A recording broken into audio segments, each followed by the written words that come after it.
আসসালামু আলাইকুম বন্ধুরা, কেমন আছো? আজকে শুক্রবার মানেই ছুটির দিন, আর ছুটির দিন মানেই আমার অনেকগুলো কাজ একসঙ্গে জমা হওয়া। তারপরেও আসছি আমার ছাদ বাগানে গাছগুলোর সাথে দেখায়। অসংখ্য অসংখ্য পর্তুলিকা ফুটেছে, দেখো, একদম ম্যাজেন্ডা কালার।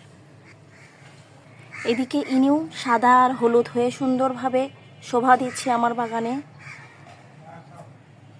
অলকানন্দটা দুটো আছে আর বাকিগুলো ঝরে গেছে। আর পদ্মর কথা কি বলবো, দেখো আবার সুন্দর করে কলি এসেছে। বন্ধুরা বলো তো, এই যে পদ্ম গাছের বীজটা আছে, এটা আমি কিভাবে সংরক্ষণ করব? এটা থেকে কি আমি বীজ পাবো? আর আমার কবুতরের বাসায় দেখো একটা মনিয়া পাখিও চলে এসেছে। ও কি থাকবে না চলে যাবে?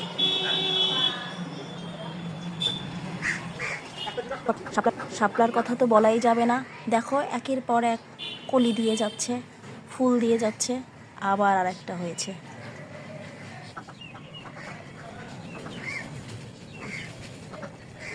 খেয়েছি অনেক এবার।